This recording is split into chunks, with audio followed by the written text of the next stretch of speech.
لا حول ولا قوة إلا بالله العلي العظيم. أعوذ بالله من الشيطان اللعين الرجيم. بسم الله الرحمن الرحيم. الحمد لله رب العالمين، والصلاة والسلام على سيد الأنبياء والمرسلين، سيدنا ونبينا وشفيع المذنبين أبي القاسم مصطفى محمد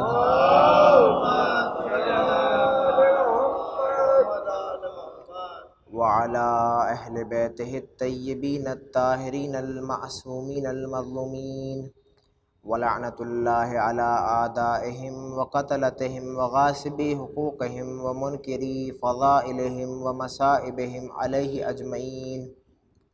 أما بعد، فقد قال الله تبارك وتعالى في كتابه الكريم وقوله الحق.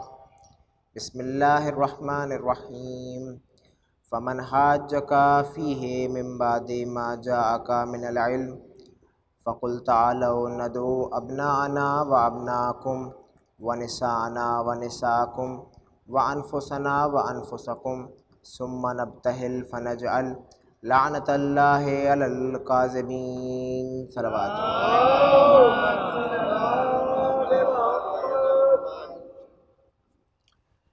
آپ حضرات سے گزارش ہے کہ ایک مرتبہ سورہ حمد اور 3 مرتبہ سورہ توحید کی تلاوت فرما کر وہ تمام مومنین کے جو اس وبا میں، اس وائرس میں مبتلا ہو کر کے اس دنیا سے رخصت ہو گئے ہیں، سال قبل موجود تھے لیکن اس سال موجود نہیں ہیں، ان کے لیے کسال ثواب.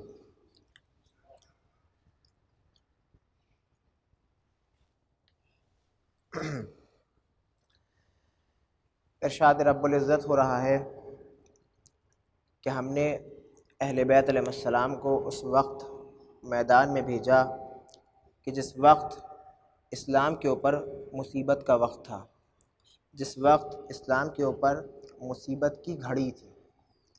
تب عزیزان گرامی اس میدان میں اہل بیت علیہ السلام آئے اور آنے کے بعد دشمن کو شکستہ کر دیا، توڑ دیا. اگر ہم عزاداری کا ملاحظہ کریں، اگر ہم عزاداری کے بارے میں پڑھیں یا عزاداری کو دیکھیں تو ہمیں یہ سمجھ میں آئے گا کہ جس طرح سے کل حسین نے یزیدی لشکر کو توڑا تھا، ٹھیک ویسے ہی آج عزاداری ان سازشوں کو توڑ رہی ہے کہ جو عزاداری کے دشمن ہیں. آج یہ عزاداری، یہ مجلسیں، یہ فرش عزا، یہ ذکر حسین، یہ فکر حسین ان تمام سازشوں کو توڑ رہی ہیں اور نابود کر رہی ہیں کہ جو یزیدی فکر ہے، جو یزیدی سوچ ہے. اب عزیزان گرامی یہ عزاداری امام حسین علیہ السلام ہے کہ جس کو منعقد خداوند متعال کرتا ہے اور برپا ہم اور آپ کرتے ہیں. منعقد خداوند متعال کرتا ہے لیکن برپا ہم اور آپ کرتے ہیں. تو عزیزان گرامی خداوند متعال کا وعدہ ہے، کیونکہ حسین نے اپنی جان کو قربان کیا میرے مذہب کے لیے، لہٰذا میں حسین کو زندہ رکھوں گا روز قیامت تک. اب عزیزان گرامی اللہ کا وعدہ ہے جو خداوند متعال نے حسین کو دیا. اور عزیزان گرامی آپ دیکھیے آج عزاداری جو باقی ہے یا آج جو عزادار باقی ہیں تو یہ اللہ کا صدقہ ہے اور اہل بیت کا صدقہ ہے کہ جس کی وجہ سے آج ہم بھی باقی ہیں اور آج ذکر حسین بھی باقی ہے. ایک صلوات بھیجیے بر محمد وعلی محمد. اب عزیزان گرامی طرح طرح کے اعتراض اسی عزاداری پر ہوتے ہیں، طرح طرح کی باتیں اس عزاداری پہ ہوتی ہیں. آپ مجلسیں ایسے کیوں کرتے ہیں، آپ مجلسیں ایسے کیوں پڑھتے ہیں، آپ فرش عزا ایسے کیوں بچھاتے ہیں، آپ تبرک ایسے کیوں تقسیم کرتے ہیں، آپ تبرک اتنا زیادہ کیوں تقسیم کرتے ہیں، آپ اتنا مہنگا تبرک کیوں تقسیم کرتے ہیں، آپ اتنا پیسہ کیوں عزاداری پہ صرف کرتے ہیں، آپ اتنا وقت عزاداری پہ کیوں صرف کرتے ہیں. یعنی طرح طرح کے اعتراض. محرم کی پہلی تاریخ آتی ہے اور یزیدی تیر آنا شروع ہو جاتے ہیں. پہلی محرم آئی عزیزان گرامی، اگر اس محرم میں دم نہ ہوتا، اگر اس محرم میں جان نہ ہوتی تو تیر نہ آتے. یہ تیروں کا آنا، یہ اعتراضات کا آنا، یہ باتوں کا بنانا اس بات کی دلیل ہے کہ حسین بھی زندہ ہیں، حسین کا مقصد بھی زندہ ہے، حسین کی مجلسیں بھی زندہ ہے، اور حسین کی عزاداری بھی زندہ ہے۔ ایک صلوات بھیجیے پر محمد و آل محمد۔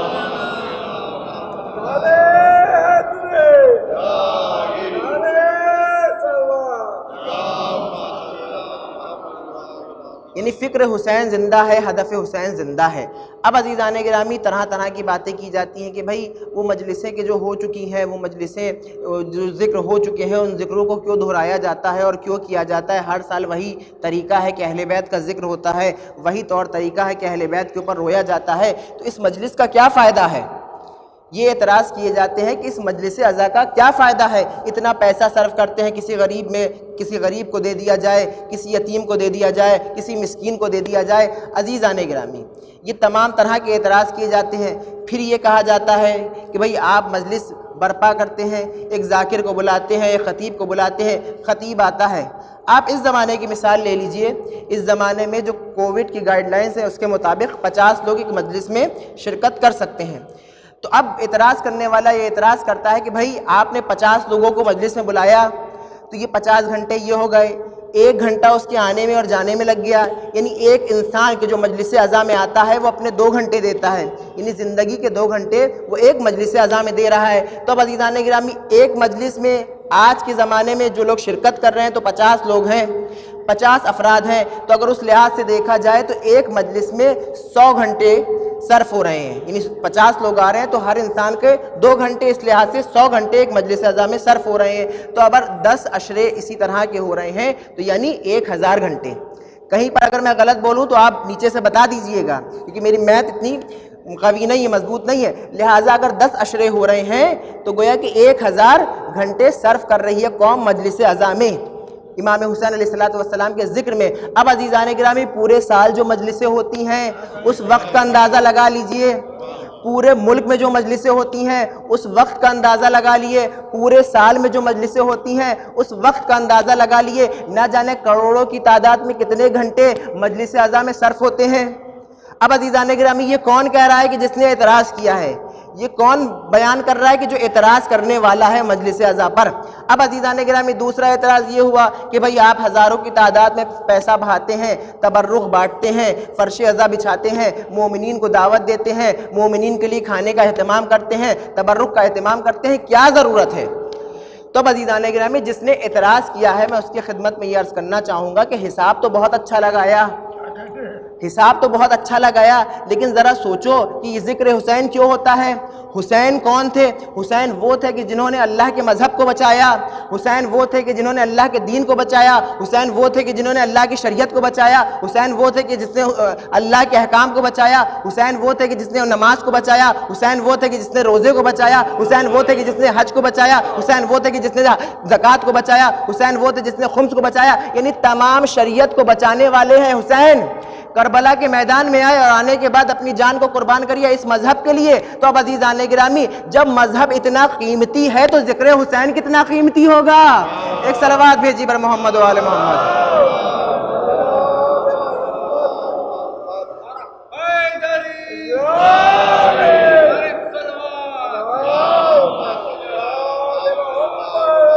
اب عزیزان گرامی تصور کیجئے کہ خداوند متعال نے 1,24,000 نبی اس دنیا میں بھیجے۔ کس لیے بھیجے؟ ہدایت کے لیے بھیجے۔ کس لیے بھیجے؟ مذہب کے خاطر بھیجے، مذہب کی خدمت کرنے کے لیے بھیجے، مذہب کو پھیلانے کے لیے بھیجے۔ اب عزیزان گرامی جب اس مذہب کے لیے خداوند متعال نے 1,24,000 نبیوں کو بھیجا تو یہ مذہب کتنا قیمتی ہے، اور تمام نبیوں نے اس مذہب کی حفاظت کری، محافظ بنے، اور محافظت کرنے کے بعد، حفاظت کرنے کے بعد اس کو سپرد کر دیا مسلمانوں کو۔ اب عزیزان گرامی جب مذہب اتنا قیمتی ہے کہ خداوند متعال نے اپنے خواص بندوں کو اس مذہب کے لیے بھیجا تو یہ مذہب کتنا قیمتی ہوگا؟ اگر آپ تاریخ کا ملاحظہ کریں اور تاریخ کا مطالعہ کریں تو آپ پڑھیں گے کہ جناب موسیٰ کے زمانے میں کہ جو فرعون تھا، جو ایک ظالم بادشاہ تھا، جب اس کے زمانے کے علماء نے اس سے یہ کہا کہ ایک بچہ متولد ہوگا، پیدا ہوگا، اور پیدا ہونے کے بعد تیری حکومت کو، تیری خدائی کو نابود کر دے گا، برباد کر دے گا، تو اب عزیزان گرامی تاریخ میں یہ ملتا ہے کہ جتنے بچے بھی پیدا ہوئے، 70,000 بچے فرعون کے زمانے میں پیدا ہوئے، 70,000 بچوں کو فرعون نے مار ڈالا۔ اگر لڑکیاں پیدا ہوتی تھیں تو بچ جایا کرتی تھیں، اگر لڑکے پیدا ہوتے تھے تو مار دیے جاتے تھے۔ تو اب عزیزان گرامی جب 70,000 بچوں کی قربانی ہو گئی تب جا کر موسیٰ کی ولادت ہوئی۔ یعنی ایک موسیٰ کون ہے؟ کلیم اللہ ہیں، اللہ سے کلام کرتے ہیں، اللہ کے نبی ہیں۔ 70,000 بچے اس مذہب کے اوپر قربان ہو گئے ایک موسیٰ کے لیے۔ تو جب ایک موسیٰ کی جان کی قیمت 70,000 بچوں کی جان ہے تو سوچئے اس موسیٰ کی زندگی کی قیمت کتنی ہوگی، پھر آدم کی زندگی کی قیمت کتنی ہوگی، پھر نوح کی زندگی کی قیمت کتنی ہوگی، پھر ابراہیم کی زندگی کی قیمت کتنی ہوگی، پھر موسیٰ کی زندگی کی قیمت کتنی ہوگی، یعنی 1,24,000 نبیوں کی زندگی کی قیمت کتنی ہوگی۔ تو اسی سے آپ اندازہ لگا لیے۔ اب عزیزان گرامی یہ وہ مذہب تھا، یہ وہ دین تھا کہ جو آدم سے شروع ہوا اور خاتم پہ جا کر کے رکا۔ اب عزیزان گرامی نبی کے بعد علی آئے، علی کے بعد حسین آئے۔ جب حسین نے دیکھا کہ یہ مذہب خطرے میں ہے تو حسین نے کہا ہم اپنی جان کو قربان کر دیں گے، ہم اپنے سر کو قربان کر دیں گے، ہم اپنے سر کو دے دیں گے، لیکن اس مذہب کو مٹنے نہیں دیں گے۔ اب عزیزان گرامی حسین نے اپنے سر کو اس مذہب کے لیے دیا، خدا نے حسین کے ذکر کو قیامت تک زندہ کر دیا۔ ایک صلوات بھیجی پر محمد و آل محمد۔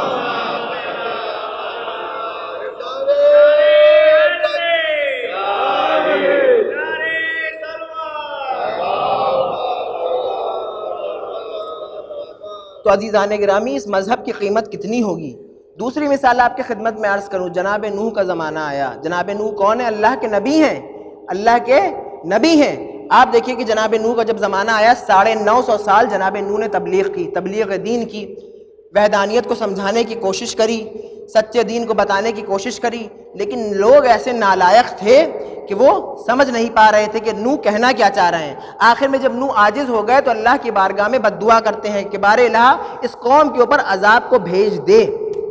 اب عزیزان گرامی عذاب آنے والا تھا، نوح کو حکم ہوا کہ اے نوح آپ ایک کشتی کو تیار کیجئے اور آپ کے جتنے چاہنے والے ہیں ان کو اس کشتی پہ سوار کر لیجئے۔ اب تاریخ میں یہ ملتا ہے کہ صرف 80 افراد تھے، 80 لوگ تھے کہ جو کشتی میں سوار ہو گئے، اس کے علاوہ جتنے لوگ تھے وہ انکار کر رہے تھے، لہٰذا وہ سوار نہیں ہوئے۔ اب تاریخ کہتی ہے کہ جب عذاب آیا تو لوگ ڈر کے مارے پہاڑ کی چوٹی پہ چڑھ گئے، پہاڑ کی چوٹی پہ چڑھ گئے۔ عزیزان گرامی پہاڑ سے آپ نے کچھ اندازہ لگایا؟ اس وقت بھی پہاڑ پہ چڑھے تھے جب رسول اللہ مشکل میں تھے، یعنی یہ پرانی سنت ہے، جس وقت جناب نوح مشکل میں تھے اس وقت بھی پہاڑ پہ چڑھ گئے، جب رسول اللہ مشکل پہ تھے تب بھی پہاڑ پہ چڑھ گئے۔ ایک صلوات بھیجیے پر محمد و آل محمد۔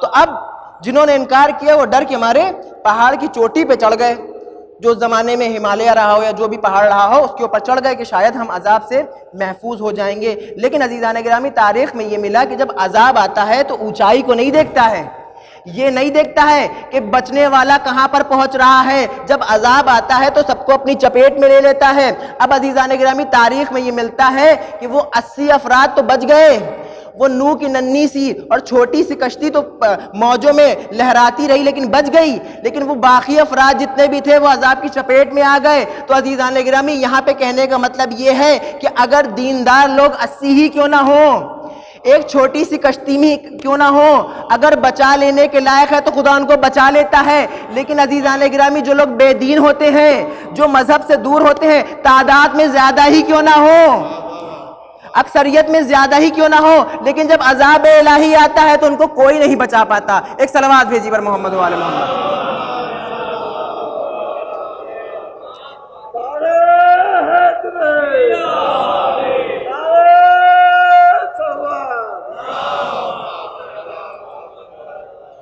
اب عزیزان گرامی سمجھ میں آیا کہ یہ مذہب کتنا قیمتی ہے، یہ دین کتنا قیمتی ہے کہ جس کے لیے خداوند متعال نے 1,24,000 نبیوں کی جانوں کو قربان کر دیا، انبیاء و مرسلین کی جانوں کو قربان کر دیا، معصومین کی جانوں کو قربان کر دیا۔ عزیزان گرامی اسی مذہب کو بچانے کے لیے حسین کربلا کے میدان میں آئے، اور اسی مذہب کو بچانے کے لیے حسین نے اپنے گلے کو کٹوا دیا، اپنی جان کو دے دیا۔ اب عزیزان گرامی جب یہ مذہب اتنا قیمتی ہے اور حسین نے اس مذہب کے لیے اپنی جان کو قربان کر دیا، تو اب عزیزان گرامی تصور کیجئے یہ مجلس عزا بھی تو ذکر حسین ہے، اس کی بھی وہی قیمت ہوگی کہ جو مذہب کی قیمت ہے۔ اب یہاں پہ آدم کی جان ہو تو اس مجلس اعضا پہ قربان، اب اگر نوح کی جان ہو تو اس مجلس اعضا پہ قربان، اگر ابراہیم کی جان ہے تو اس مجلس اعضا پہ قربان، یعنی تمام انبیاء کی جانیں قربان ہو اس مجلس اعضا کے اوپر۔ کیوں؟ کیونکہ اس کو بچانے والے حسین ہیں، جس طرح سے حسین کی جان کی قیمت ہے اسی طرح سے اس مجلس اعضا کی بھی قیمت ہے۔ ایک صلوات بھیجیے بر محمد وعلی محمد۔ اب عزیزان گرامی یہ کہا جاتا ہے کہ بھائی آپ نے مجلس کا تو بتا دیا، لیکن اس کو ثابت بھی تو کیجئے، اس کو ثابت بھی تو کیجئے۔ بھائی کیسے ثابت کیا جائے؟ اب اعتراض کرنے والا کہتا ہے کہ ہم تو بھائی صرف قرآن کو مانتے ہیں، ہم تو اللہ کی کتاب کو مانتے ہیں۔ ہم نے کہا رسول کی حدیثیں بھی موجود ہیں۔ کہا نہیں، ہم مانتے ہیں تو صرف اللہ کی کتاب کو۔ ارے لانے والے بھی تو محمد ہیں، بتانے والے بھی تو محمد ہیں۔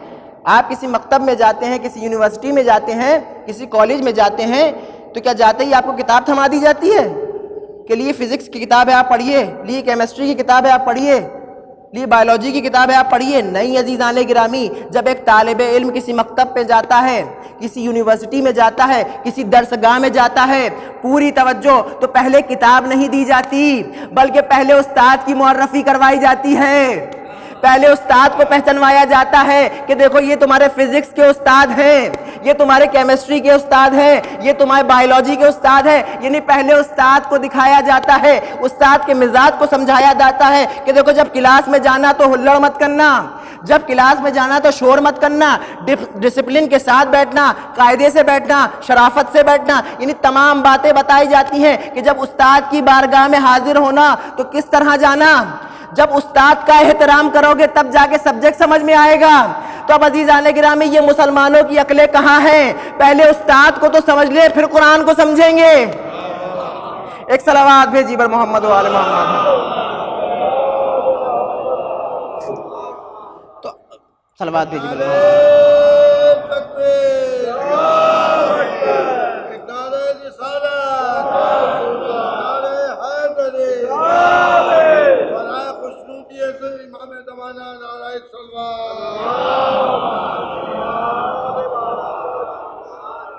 اب بھائی اعتراض کرنے والے نے کہا کہ اس کو آپ ثابت تو کریے، محرم کہاں سے آ گیا، کیسے آ گیا اور کہاں خدا نے حکم دے دیا؟ تو میں نے کہا کہ بھائی نبی کی حدیث ہے، انی تارکن فیہم الثقلین کتاب اللہ و عطرتی اہل بیتی، تمہارے نزدیک دو بھاری چیزوں کو چھوڑ کے جا رہا ہوں، ایک ہے اللہ کی کتاب، دوسری ہے میری عطرت۔ اگر کتاب کو سمجھنا ہو تو پہلے اہل بیت کو سمجھو، اگر کتاب کو سمجھنا ہو تو پہلے اس کتاب کے استاد کو سمجھو، جب استاد کو سمجھو گے تبھی کتاب بھی سمجھ میں آئے گی۔ لیکن آپ نے کہا نہیں، ہمیں استاد کو نہیں سمجھنا، ہمیں تو کتاب کو سمجھنا ہے۔ تو اب عزیزان گرامی کتاب کو جو صرف سمجھنا چاہتے ہیں تو وہ اپنے لحاظ سے سمجھتے ہیں، لہٰذا اپنی طرف سے کسی کا اضافہ کر دیتے ہیں، اپنی طرف سے کسی کی کمی کر دیتے ہیں۔ ایک صلوات بھیجی بر محمد و آل محمد۔ تو عزیزان گرامی ایک جاہل میں اور عالم میں یہی فرق ہوتا ہے، نیم حکیم خطرہ جان، نیم ملا خطرہ ایمان۔ عزیزان گرامی یہ مثال دی جاتی ہے، کہا جاتا ہے کہ جب انسان بیمار ہوتا ہے، مریض ہوتا ہے، آج کل بہرحال وائرل کا زمانہ ہے، بخار کا زمانہ ہے، تو جب کسی کے بخار آتا ہے تو ہر انسان یہ تلاش کرتا ہے، ڈھونڈتا ہے کہ ہم MBBS ڈاکٹر کے پاس جائیں گے، ہم اس ڈاکٹر کے پاس جائیں گے جو اسپیشلسٹ ہو، ہم اس ڈاکٹر کے پاس نہیں جائیں گے کہ جو نیم حکیم ہو، جو آدھا ادھورا علم رکھتا ہو۔ کیوں؟ کیونکہ اگر اس نے دوا دے دی اور کہیں صحیح ہونے کے بجائے ریئیکشن ہو گیا تو ہم خدا حافظی کر لیں گے اس دنیا سے۔ لہٰذا ہر انسان ڈرتا ہے، ہر انسان گھبراتا ہے کہ ہم اس کے پاس جائیں گے بیماری کے لیے، کسی کا دل کا مرض ہے، کسی کا جو ہے وہ پیٹ کا مرض ہے، کسی کا سر کا مرض ہے، لہٰذا جو اسپیشلسٹ ہوتا ہے، جو ماہر ہوتا ہے، اسی کے پاس جایا جاتا ہے۔ اب عزیزان گرامی یہ تو دنیاوی مرض ہیں، یہ تو جسمانی مرض ہیں، ہم جسمانی مرضوں کے لیے ان ڈاکٹروں کو تلاش کرتے ہیں یا ان اسپیشلسٹ کے پاس جاتے ہیں کہ جو دنیاوی امراض کا علاج بہتر کرنا جانتے ہوں۔ تو اب عزیزان گرامی اگر کوئی روحانی مرض ہے، اگر کوئی روحانی بیماری ہے تو یہ کیسے ممکن ہو کہ اس روحانی مرض کے لیے ہم دنیاوی ڈاکٹر کو تلاش کریں؟ لہٰذا ڈاکٹر بھی روحانی ہونا چاہیے۔ اگر مرض روحانی ہے تو ڈاکٹر بھی روحانی ہونا چاہیے جو ہمارے ان امراض کا علاج کر سکے۔ اسی لیے خداوند متعال نے اہل بیت کو بھیجا کہ دیکھو یہ وہ ہیں کہ جو تمہاری جسمانی بیماریوں کو بھی دور کریں گے اور روحانی بیماریوں کو بھی دور کریں گے۔ ایک صلوات بھیجی پر محمد و آل محمد۔ ایک اور صلوات بھیجی بلند آواز میں۔ تو اب بہرحال یہ کہا گیا کہ قرآن سے محرم کو ثابت کریے، قرآن سے عزاداری کو ثابت کریے، قرآن سے غم حسین کو ثابت کریے۔ اچھا بھائی، قرآن سے ثابت کیا جائے تو وہ بھی کر دیتے ہیں۔ عزیزان گرامی، قرآن کی بہت ساری آیات ہیں کہ جو اہل بیت کی شان میں ہیں، بہت ساری آیات ہیں کہ جو نماز کا جن میں ذکر ہوا ہے، بہت ساری آیات ہے حج کا ذکر ہوا ہے، بہت ساری آیات ہیں روزے کا ذکر ہوا ہے، تو مختلف جگہ پہ الگ الگ احکام کا ذکر ہوا ہے۔ اگر آپ نماز کی بات لے لیجئے تو عزیزان گرامی نماز کا ذکر ہوا ہے، اقیم الصلاۃ، نماز قائم کرو۔ اب عزیزان گرامی آپ دنیا میں جا کر کسی بھی مسلمان سے یہ پوچھئے کہ خداوند متعال نے نماز کا حکم دیا ہے قرآن میں، کیا یہ بھی بتایا ہے کہ کس طرح پڑھنا ہے؟ صبح کیا رکعت پڑھنا ہے، ظہر میں کیا رکعت پڑھنا ہے، مغرب میں کیا رکعت پڑھنا ہے، عشاء میں کیا رکعت پڑھنا ہے، کس انداز میں پڑھنا ہے، 2 سجدے کرنا ہے یا 3 سجدے کرنا ہے، 1 رکوع کرنا ہے یا 2 رکوع کرنا ہے، تشہد پڑھنا ہے یا نہیں پڑھنا، سلام پڑھنا ہے یا نہیں پڑھنا، پہلی رکعت میں کیا پڑھنا ہے، دوسری رکعت میں کیا پڑھنا ہے، چوتھی رکعت میں کیا پڑھنا ہے۔ عزیزان گرامی قرآن میں ایک حکم کلی آیا، اقیم الصلاۃ، نماز قائم کرو۔ قرآن نے یہ نہیں بتایا کہ نماز کس وقت کیسی پڑھو، یہ نہیں بتایا کہ صبح کے وقت 2 رکعت پڑھو، مغرب کے وقت 3 رکعت پڑھو، ظہر کے وقت 4 رکعت پڑھو۔ قرآن کہہ رہا ہے کہ اقیم الصلاۃ، نماز قائم کرو۔ بھئی یہ نماز کی بات ہو گئی، روزے کی لے لیجئے، یا ایھا الذین آمنوا کتب علیکم الصیام کما کتب علی الذین من قبلکم لعلکم تتقون، اے صاحبان ایمان تم پر روزوں کو فرض قرار دیا شاید تم متقی و پرہیزگار بن جاؤ، لعلکم تتقون، یہاں پر بھی خداوند متعال شاید لگا رہا ہے۔ عزیزان گرامی مسلمان 30 روزے رکھتے ہیں، دن بھر بھوکے اور پیاسے رہتے ہیں، تب بھی خدا گارنٹی نہیں لے رہا کہ تمہیں جنت مل جائے گی، ابھی بھی گارنٹی نہیں لے رہا۔ ارے نماز بھی پڑھ رہے ہو، روزے بھی رکھ رہے ہو، تب بھی خدا کہہ رہا ہے لعلکم تتقون، شاید تم متقی بن جاؤ۔ ارے جب تم متقی بنو گے تب تمہیں جنت ملے گی، پوری توجہ، جب متقی بنو گے تب تمہیں جنت ملے گی۔ یعنی شرط یہ ہے جنت میں جانے کے لیے انسان کا یا تو مومن ہونا ضروری ہے یا متقی ہونا ضروری ہے، صرف مسلمان ہونا کافی نہیں، متقی اور مومن ہونا شرط ہے۔ اگر عزیزان گرامی کوئی انسان ہے کہ جو کلمہ پڑھتا ہے مسلمان کہلائے گا، لیکن اگر وہ متقی نہیں ہے، مومن نہیں ہے، تو عزیزان گرامی مسلمانوں میں ایک کیٹیگری منافقین کی بھی پائی جاتی ہے۔ یعنی مسلمان ہونے کے ساتھ اگر کوئی انسان متقی نہیں ہے یا مومن نہیں ہے تو اس کا مطلب منافق ہے۔ تو اب عزیزان گرامی منافق کا ٹھکانہ جنت نہیں ہے بلکہ جہنم ہے، منافق جو ہوتا ہے وہ جہنمی ہے۔ لہٰذا اب یہاں پہ خداوند متعال نے کہا کہ اے مسلمانوں تم پر روزوں کو فرض قرار دیا، واجب قرار دیا، شاید تم متقی بن جاؤ۔ اب عزیزان گرامی خدا نے قرآن میں یہ تو نہیں بتایا کہ روزہ کب رکھنا ہے، کب کھولنا ہے، کب جو ہے وہ رطب کھانا ہے اور کب پھلکی کھا کے روزے کو کھولنا ہے، یہ تو نہیں بتایا کہ کیا کھانا ہے، کیا نہیں کھانا، کیا پینا ہے، کیا نہیں پینا، کس وقت رکھنا ہے، کس وقت کھولنا ہے، جب مسافرت میں جائیں گے تو رکھیں گے یا نہیں رکھیں گے، جب مریض ہوں گے تب رکھیں گے یا نہیں رکھیں گے، یعنی کچھ نہیں بیان کیا۔ ایک حکم کلی آیا ہے کہ روزہ تم پر رکھنا واجب تاکہ تم متقی بن جاؤ۔ نماز کے لیے بھی یہی حکم، حج کے لیے بھی یہی حکم۔ حج کے لیے بھی کیا آیا ہے؟ خداوند متعال قرآن میں کہہ رہا ہے کہ اے ایمان والو تم پر حج واجب، اگر تم میں سے کوئی مستطیع ہے تو اس کے اوپر حج واجب ہے۔ اب مستطیع ہونے کے لیے الگ الگ شرطیں ہیں کہ مالی اعتبار سے بھی قوی ہو، جسمانی اعتبار سے بھی قوی ہو، مالی اعتبار سے بھی اسٹرانگ ہو، جسمانی اعتبار سے بھی اسٹرانگ ہو، صحیح چل بھی سکتا ہو، مریض نہ ہو، صحیح طرح سے احکام حج کو بھی بجا لائے، مرض نہ ہو۔ اب عزیزان گرامی خداوند متعال نے تمام احکام کے لیے قرآن میں ایک حکم کلی جاری کیا ہے، نماز کے لیے بھی، روزے کے لیے بھی، حج کے لیے بھی، زکوٰۃ کے لیے بھی۔ اب عزیزان گرامی جب لوگ قرآن کو پڑھتے ہیں تو حکم کلی کو پڑھتے ہیں کہ اقیم الصلاۃ، خدا نے حکم دیا ہے نماز پڑھو، روزے رکھو، خدا نے واجب قرار دیے ہیں، حج کرو، واجب قرار دیا ہے۔ تو اب عزیزان گرامی جب نماز روزے کی بات آتی ہے تو سب مان لیتے ہیں کہ خدا نے حکم دیا ہے، کوئی یہ نہیں پوچھتا اللہ سے، کوئی یہ نہیں پوچھتا رسول سے کس طرح سے نماز پڑھیں، پوری توجہ، کس طرح سے روزے رکھے، کس طرح سے نماز کو ادا کریں، کوئی بھی نہیں سوال کرتا۔ لیکن جب مجلس اعضاء کی بات آتی ہے تو یہ کہتے ہیں کہ قرآن میں کہاں آیا ہے کس طرح سے مجلس کرو، کس طرح سے انجام دو، کس طرح سے عزاداری کرو۔ عزیزان گرامی، جس طرح سے حکم کلی تمام احکاموں کے لیے آیا ہے اس طرح سے عزاداری کے لیے بھی آیا ہے۔ قرآن کی آیت ہے قُل لَا أَسْأَلُكُمْ عَلَيْهِ أَجْرًا إِلَّا الْمَوَدَّةَ فِي الْقُرْبَى۔ اب عزیزان گرامی، جو ان سے محبت کرے گا تو وہ ان کے غم میں شریک ہوگا، جو ان سے محبت کرے گا وہ عزاداری کو برپا کرے گا، جو ان سے محبت کرے گا وہ مجلس کو برپا کرے گا۔ ایک صلوات بھیجیے پر محمد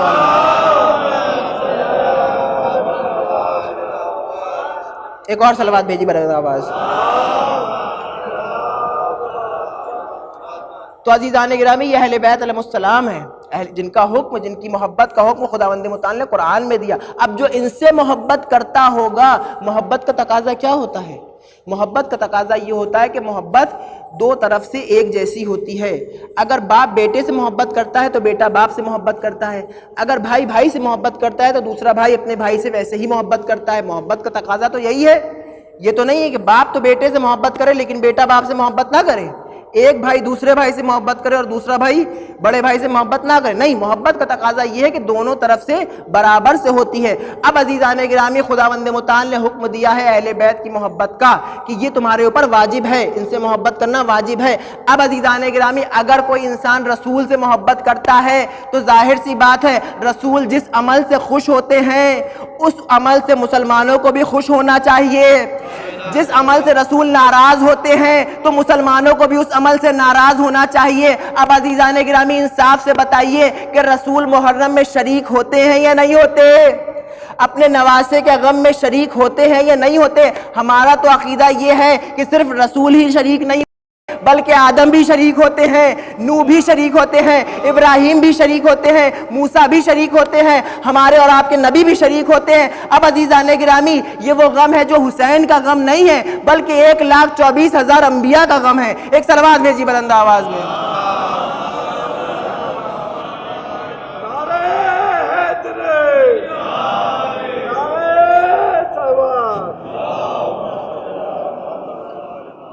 اب عزیزان گرامی، جہاں پر ہمارے نبی شریک ہو جائیں وہاں پر آدم بھی آ جاتے ہیں، وہاں پر نوح بھی آ جاتے ہیں، وہاں پر ابراہیم بھی آ جاتے ہیں، وہاں پر 1,24,000 انبیاء جمع ہو جاتے ہیں۔ عزیزان گرامی، کیوں؟ اس کی بھی وجہ ہے۔ وجہ یہ کہ ہمارے نبی تمام انبیاء سے افضل ہیں، ہمارے نبی تمام انبیاء سے افضل ہیں۔ جب نبی تمام انبیاء سے افضل ہیں تو نفس نبی بھی تمام انبیاء سے افضل ہوئے، آدم سے بھی افضل ہوئے، نوح سے بھی افضل ہوئے، ابراہیم سے بھی افضل ہوئے، موسیٰ سے بھی افضل ہوئے، عیسیٰ سے بھی افضل ہوئے۔ یعنی یہ علی کا مرتبہ ہے۔ کیوں؟ کیونکہ نفس رسول ہیں، کیونکہ جان رسول ہیں۔ تو اب عزیزان گرامی، تمام انبیاء سے افضل ہوئے۔ اب عزیزان گرامی، مولا کے پاس وہ سرٹیفکیٹ موجود ہے، وہ سند موجود ہے کہ آدم سے افضل، نوح سے افضل، ابراہیم سے افضل، موسیٰ سے افضل، عیسیٰ سے افضل۔ جب یہ سرٹیفکیٹ اور سندیں موجود ہیں مولا کے پاس، اب عزیزان گرامی آئیے غدیر میں آدم کی سند موجود، نوح کی سند موجود، ابراہیم کی سند موجود، موسیٰ کی سند موجود، عیسیٰ کی سند موجود۔ اب یہ سرٹیفکیٹ اور سندیں جب علی کے پاس موجود ہیں تو نبی منبر پہ لے کے علی کو آتے ہیں، ہاتھوں پر بلند کرتے ہیں اور فرماتے ہیں من کنتو مولا ہو فہذا علی مولا۔ ایک صلوات بھیجی بر محمد و آل محمد۔ من کنتو مولا ہو فہذا علی مولا۔ کیوں؟ کیونکہ تمام سندیں موجود ہیں۔ ان کا گوشت میرا گوشت، ان کا خون میرا خون، یہ میری نفس ہے، نفس رسول ہیں۔ اب عزیزان گرامی، یہ اہل بیت علیہ السلام کا مقام و مرتبہ ہے، یہ اہل بیت علیہ السلام کی محبت کا نتیجہ ہے کہ آج ہم اور آپ اس فرش عزا پہ جمع ہیں۔ اور یہ حقیقت ہے کہ یہ فرش عزا ایک معجزہ ہے آج کے زمانے کے لیے۔ عزیزان گرامی، اس فرش عزا پر کوئی پابندی نہیں ہے، کسی کو آنے سے منع نہیں ہے کہ اگر شیعہ ہیں، غیر شیعہ ہیں تو اس فرش عزا پہ نہیں آ سکتے، اگر غیر مسلمان ہیں تو اس فرش عزا پہ نہیں آ سکتے۔ نہیں، یہ فرش عزا سب کے لیے عام ہے۔ کیوں؟ کیونکہ حسین نے جو اپنی جان دی وہ انسانیت کے لیے دی، انسانیت کو بچانے کے لیے دی۔ اب لہٰذا جب حسین نے اپنی جان کو انسانیت کے لیے قربان کیا، لہٰذا جو یہ فرش عزا بچتی ہے یہ بھی انسانیت کے لیے بچتی ہے۔ اب اس میں ہندو بھی آ سکتے ہیں، اس میں عیسائی بھی آ سکتے ہیں، اس میں سکھ بھی آ سکتے ہیں، اس میں مسلمان بھی آ سکتے ہیں۔ ایک صلوات بھیجی بلند آواز۔ عزیزان گرامی، یہ محبت علی ہے، محبت علی ہے۔ بعض محبتیں ایسی ہوتی ہیں کہ جو انسان کو گمراہ کر دیتی ہیں، بعض محبتیں ایسی ہوتی ہیں جو انسان کو ہدایت کے راستے پہ لے جاتی ہیں۔ محبت کے معیار ہوتے ہیں، محبت کے لیول ہوتے ہیں، اس لیول کے اعتبار سے، اس معیار کے اعتبار سے انسان اگر واقعاً کمال تک پہنچنا چاہتا ہے، اس کمال پہ پہنچنا چاہتا ہے کہ جہاں پہ خداوند متعال اپنے بندے کو دیکھنا چاہتا ہے۔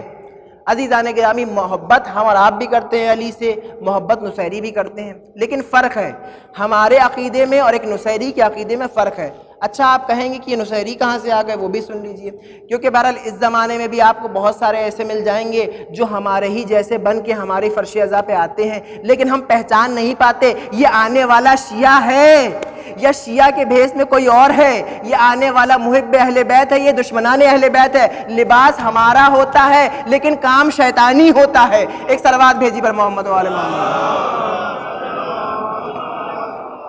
اب عزیزان گرامی، یہ نصیری کہاں سے آئے یہ بھی سن لیجئے۔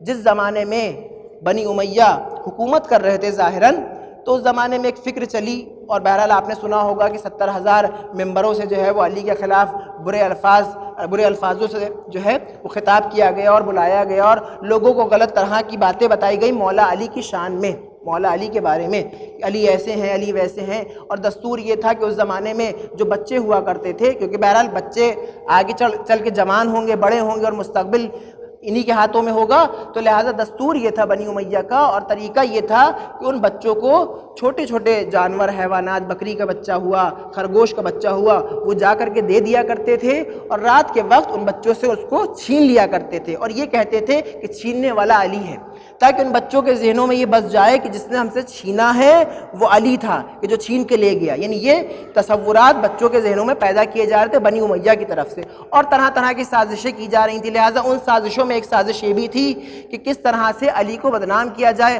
اور علی کے چاہنے والوں کو بدنام کیا جائے۔ لہٰذا ایک سازش کے تحت ان نصیریوں کو بھی چھوڑ دیا، یہ کہا گیا کہ علی جو ہے وہ گویا کہ خدا ہے، لہٰذا ان کی پرستش واجب۔ جس طرح سے حضرت عیسیٰ کو عیسائی کہتے ہیں کہ وہ خدا ہے یا خدا کے بیٹے ہیں، یہی فکر علی کے لیے بھی لائی گئی کہ علی کو خدا مانو، پیسے دیے گئے، پیسہ صرف کیا گیا، لوگوں کو لگایا گیا سازش کے تحت۔ اب عزیزان گرامی، وہ نصیری آج بھی موجود ہیں، اگر آپ شام جائیے، سیریا جائیے، تو اس فکر کے لوگ آج بھی سیریا میں، دمشق میں موجود ہیں کہ جو مولا کو خدا مانتے ہیں۔ وہ شیعہ نہیں ہیں، ان کے عقیدے ہم سے نہیں ملتے ہیں۔ کیوں؟ کیونکہ وہ کفر کرتے ہیں، ان کا عقیدہ اللہ کے اوپر نہیں ہے، ان کا عقیدہ نبی کے اوپر نہیں۔ وہ کہتے ہیں کہ علی جو ہے وہ ہمارا خدا ہے، علی ہمارے خدا ہیں، لہذا ان کا عقیدہ اور ماننا یہ ہے۔ اب عزیزان گرامی، اس زمانے میں، جس زمانے میں مولا تھے، ایک نصیری شام سے آیا۔ آپ یہ دیکھیں کہ شام میں اس وقت بھی نصیری تھے، کیونکہ شام میں ایک حاکم شام موجود تھا، لہذا اس کی سازش کے تحت وہاں نصیری رہتے تھے۔ اب ایک نصیری آیا مولا کے پاس، اور آنے کے بعد کہنے لگا کہ یا علی، میں آپ کو خدا مانتا ہوں، آپ میرے خدا ہیں۔ تو اب عزیزان گرامی، مولا نے سمجھایا کہ دیکھو بھائی، میں تمہارا خدا نہیں ہوں، بلکہ میں خود اللہ کا بندہ ہوں، میں جو ہوں اللہ کا بندہ ہوں، میں خدا نہیں، میں خود اللہ کی عبادت کرتا ہوں، نماز میں مشغول رہتا ہوں، عبادتوں میں مشغول رہتا ہوں، لہٰذا اس غلط فکر کو نکالو۔ بھیج دیا اس کو واپس سمجھا کے۔ پھر اگلے دن وہی انسان آیا، عزیزان گرامی توجہ کریے گا، وہی انسان اگلے دن پھر آیا، آنے کے بعد کہنے لگا یا علی، آپ میرے خدا ہیں۔ مولا نے کہا نہیں، خدا جو ہے خالق کائنات ہے، میں تیرا خدا نہیں، میں اللہ کا بندہ ہوں۔ پھر چلا گیا، تیسرے دن پھر آیا، پھر اس نے کہا کہ یا علی، آپ میرے خدا ہیں۔ مولا نے کہا نہیں، میں بندہ ہوں، میں خدا نہیں۔ عزیزان گرامی، جب 3 روز گزر گئے، لہٰذا اب علی نے حد جاری کری۔ علی کی تلوار ہے، وہ نصیری ہے۔ مولا نے فرمایا کہ یہ جو تم بار بار کفر کر رہے ہو اور یہ خدا کہہ رہے ہو، یہ کفر ہے، لہٰذا اپنی بات سے پلٹو۔ خدا وہ ہے کہ جس نے اس کائنات کو خلق کیا، وہ نہیں مانتا۔ جب نہیں مانتا، مولا نے کہا کہ میں تمہیں قتل کر دوں گا۔ اب وہ کہتا ہے کہ مولا، آپ میرے خدا ہیں۔ خدا کی صفت وہی یہ ہوتی ہے کہ وہ زندہ بھی وہی کرتا ہے اور مارتا بھی وہی ہے، لہٰذا آپ کے اختیار میں میری جان ہے، آپ چاہے مجھے زندہ رکھیے یا مجھے مار دیجئے۔ نصیری تھا، گمراہ تھا، لیکن علی کے اوپر عقیدہ رکھتا تھا۔ اب عزیزان گرامی، مولا نے اس کو قتل کر دیا، مار دیا، اس کے غلط عقیدے کی بنا کے اوپر۔ مولا چلے آئے۔ اب روایت میں ملتا ہے کہ عبداللہ ابن عباس آتے ہیں، آ کر کے کیا دیکھتے ہیں کہ ایک انسان ہے، قتل ہوا، زمین پہ پڑا ہے۔ سوال کرتے ہیں کہ بھئی اس کو کس نے مارا؟ لوگوں نے بتایا کہ علی نے مارا، ایک نصیری تھا اور مولا کو اپنا خدا مان رہا تھا، لہٰذا مولا نے اس کو سمجھایا اور اس کے بعد جو ہے وہ قتل کر دیا۔ اب عبداللہ ابن عباس کہتے ہیں کہ مولا علی کو تھوڑا وقت لینا چاہیے تھا، تھوڑا وقت لینا چاہیے تھا، تھوڑا سمجھانا چاہیے تھا، تھوڑا بتانا چاہیے تھا، شاید سمجھاتے تو سمجھ میں آ جاتا، شاید سمجھاتے۔ اب عبداللہ ابن عباس کو یہ نہیں پتا کہ مولا کتنا سمجھا چکے ہیں، کتنی بار بتا چکے ہیں۔ عبداللہ ابن عباس کہہ رہے ہیں کہ مولا کو وقت دینا چاہیے تھا، سمجھانا چاہیے تھا۔ عزیزان گرامی، آپ کی پوری توجہ میری طرف ہونی چاہیے۔ اب عبداللہ ابن عباس کہتے ہیں کہ بھائی مولا کے پاس جا کے کہتے ہیں کہ مولا آپ نے جلد بازی کر دی، اس شخص کو آپ نے قتل کر دیا، آپ سمجھا دیتے تو شاید سمجھ میں آ جاتا۔ مولا کہتے ہیں آؤ میرے ساتھ۔ اب عزیزان گرامی، تاریخی واقعہ ہے، تاریخ میں ملتا ہے مولا نے حکم دیا، ٹھوکر کو مارا، مرا ہوا شخص دوبارہ زندہ ہو گیا، مرا ہوا شخص دوبارہ زندہ ہو گیا۔ امام نے زندہ کیا اور واپس آ گئے اور یہ کہتے ہوئے آئے میں تو حجت تمام کر چکا ہوں، میں تو سمجھا چکا ہوں، اب تم بھی سمجھا لو۔ یہ کہہ کے امام واپس آ گئے۔ اب عزیزان گرامی، تاریخ میں ملتا ہے کہ عبداللہ ابن عباس نے تمام لوگوں کو جمع کیا، جمع کرنے کے بعد سمجھانا شروع کیا کہ دیکھو جن علی کو تم خدا مان رہے ہو وہ خدا نہیں ہے بلکہ اللہ کے بندے ہیں، اللہ کی طرف سے بھیجے ہوئے خلیفہ ہیں۔ اب عزیزان گرامی، اس کے پاس ایک دلیل تھی، وہ دلیل یہ تھی کہ علی نے تو مارا تھا، علی نے ہی ہم کو زندہ کر دیا۔ ایک صلوات بھیجی پر محمد و آل محمد۔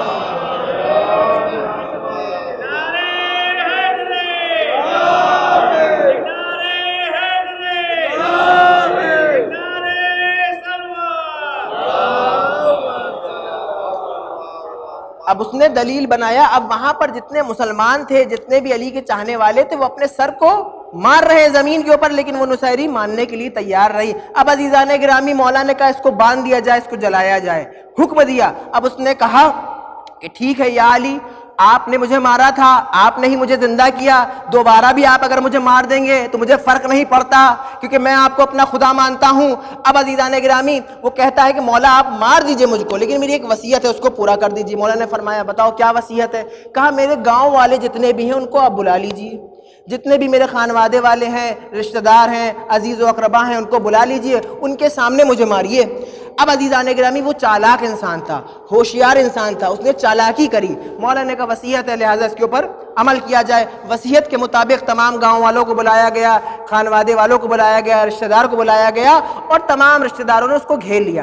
اب عزیزان گرامی، وہ اپنے مرنے سے پہلے تمام گاؤں والوں سے مخاطب ہوتا ہے، تمام رشتہ داروں سے مخاطب ہوتا ہے۔ مخاطب ہونے کے بعد کہتا ہے کہ دیکھو یہ علی ہیں، ان کو پہچان لو، یہ وہ ہے کہ جنہوں نے مجھے مارا تھا اور انہوں نے ہی مجھے زندہ کیا، اب یہ دوبارہ مجھے مار رہے ہیں۔ وہ شخص ایک تھا، وہ شخص ایک تھا، لیکن اس نے تمام گاؤں والوں کو یہ بات بتا دی کہ دیکھو یہ علی ہیں، یہ علی ہیں، ان کے اختیار میں ہی جان لینا بھی ہے اور جان دینا بھی ہے۔ ایک صلوات بھیجی پر محمد و آل محمد۔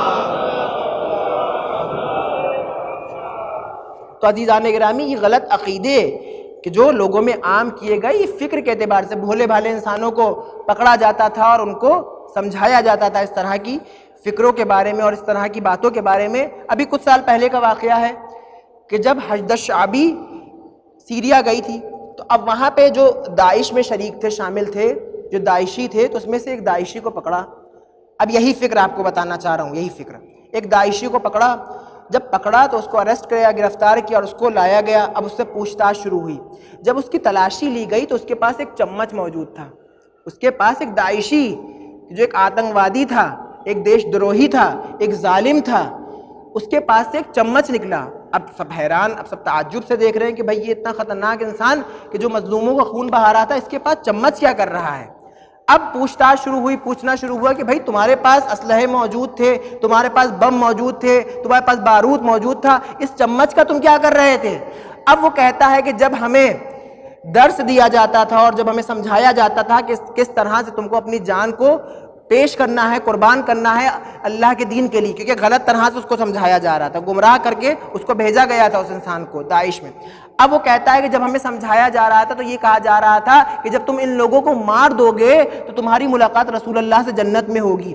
اب جب رسول اللہ سے جنت میں ہوں گی تو وہاں پر تمہارے لیے پکوان اور کھانے بھی موجود ہوں گے۔ عزیزان گرامی، مسلمانوں کو ہمیشہ گمراہ کھانے کے ذریعے سے کیا گیا ہے، لہٰذا ہمیشہ ہوشیار رہیے گا، جہاں بھی دسترخوان بچ جائے وہاں پر بیٹھ نہ جائیے گا۔ ایک صلوات بھیجی پر محمد و آل محمد۔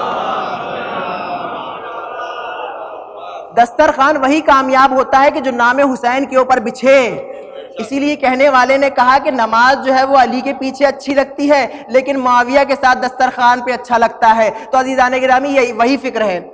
تو اب اس سے یہ کہا گیا کہ بھائی جب تم جاؤ گے شہید ہوگے تو تمہاری ملاقات جو ہوگی وہ رسول اللہ سے ہوگی، اللہ کے رسول سے ہوگی۔ اب جب رسول اللہ سے ہوگی تو ظاہر سی بات ہے وہاں تمہارے آگے پکوان لائے جائیں گے، کھانے پیش کیے جائیں گے۔ تو اب جب تم پکوان کھاؤ گے تو تمہارے پاس ایک چمچ کا ہونا بھی تو ضروری ہے کہ جس چمچ کے ذریعے سے تم اس کھانے کو کھاؤ۔ تو اب عزیزان گرامی اس طرح سے اس شخص کو گمراہ کیا اور وہ شخص اپنے ساتھ اس چمچ کو لے کر کے جنگ پہ نکلا تھا۔ تو یہی عقیدے پہلے بھی تھے، یہی عقیدے آج بھی ہیں۔ لہٰذا اس طرح کے غلط عقیدے یا اس طرح کے غلط فکریں کہ جو اسلام میں عام ہو گئی ہیں، دین میں آ گئی ہیں، ہم سمجھ نہیں پاتے۔ لہٰذا بہت ضرورت ہے آج کے زمانے میں کہ جو سوشل میڈیا کا زمانہ ہے، انٹرنیٹ کا زمانہ ہے، کہ ہم اپنے آپ کو بیدار کریں، ہم اپنے آپ کو اویئر کریں، دینی لحاظ سے، مذہبی لحاظ سے ہم پہچانیں کہ حق اصل میں کیا ہے، دین اصل کیا ہے، مذہب اصل کیا ہے۔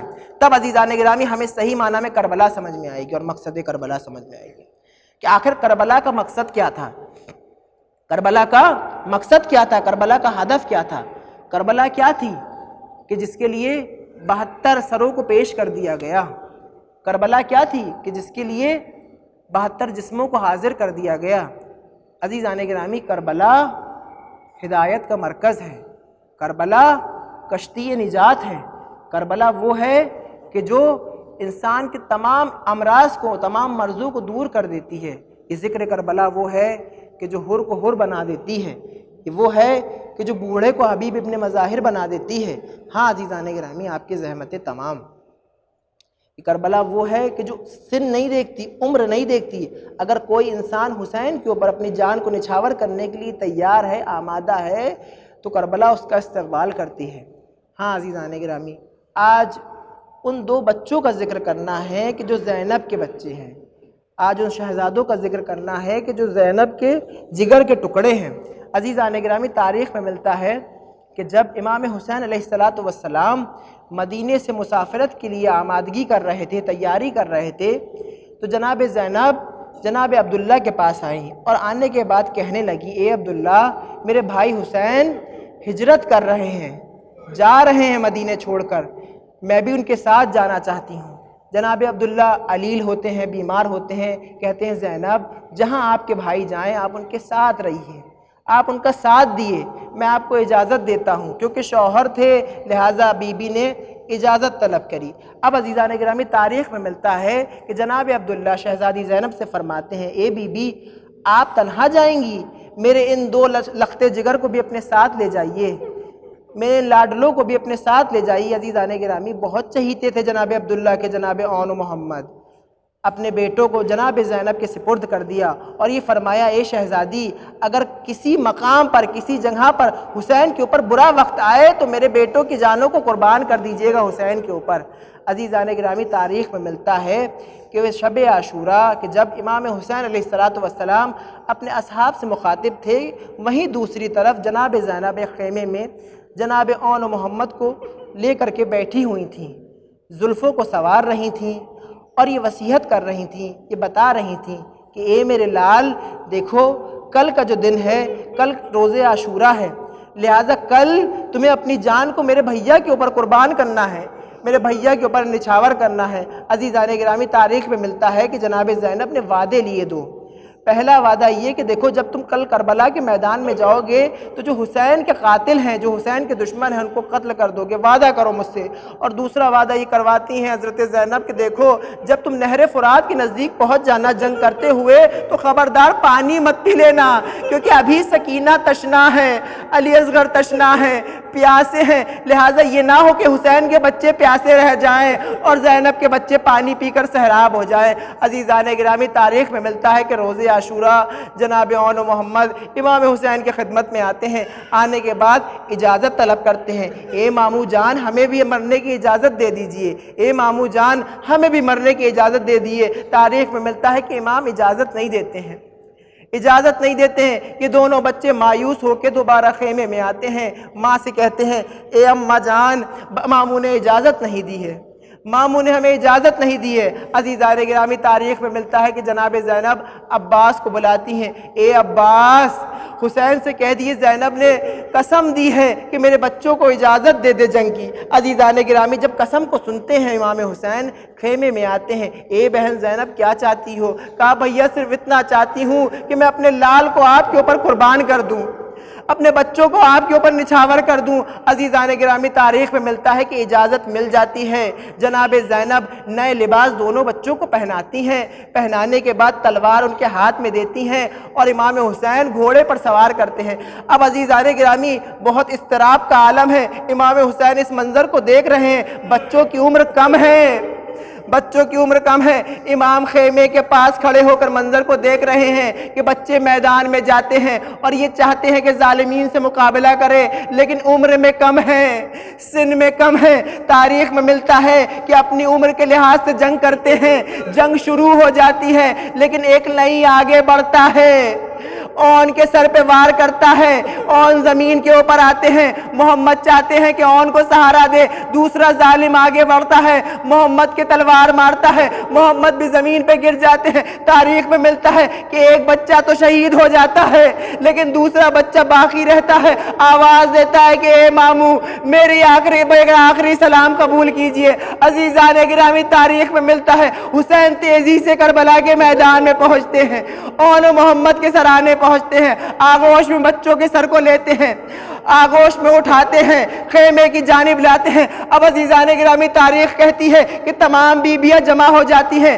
حلقہ بنا لیتی ہیں، ماتم شروع ہو جاتا ہے، گریہ شروع ہو جاتی ہے، وائے حسینہ کی صدائیں بلند ہونے لگتی ہیں، وائے اون و محمد کی صدائیں بلند ہونے لگتی ہیں۔ عزیزان گرامی تاریخ کہتی ہے کہ تمام بیویاں تو موجود تھی لیکن شہزادی زینب موجود نہیں تھی۔ تمام بیویاں موجود تھی، رباب بھی موجود ہیں، ام کلثوم بھی موجود ہیں، سکینہ بھی موجود ہیں، لیکن زینب نظر نہیں آ رہی۔ ایک مرتبہ راوی کہتا ہے کہ امام حسین خیمے میں جاتے ہیں، کیا دیکھتے ہیں کہ زینب مصلے کو بچھائے ہوئے ہیں اور خدا کی بارگاہ میں شکر ادا کر رہی ہیں کہ بار الہ تو نے میری قربانی کو قبول کیا، اس قربانی کو قبول کیا جو میں نے اپنے بھائی کے لیے دی ہے۔ عزیزان گرامی اس وقت تو عباس موجود تھے، اس وقت تو علی اکبر موجود تھے، لیکن بعد شہادت امام حسین علیہ السلام نہ عباس ہوں گے، نہ علی اکبر ہوں گے، نہ حسین ہوں گے، یہی بیویاں ہوں گی۔ خیموں میں آگ لگا دی جائے گی، ایک خیمے سے دوسرے خیمے، دوسرے خیمے سے تیسرے خیمے، دیار بدیار پھر لعنت اللہ علی القوم الظالمین سیعلم الذین ظلموا ای منقلب ینقلبون۔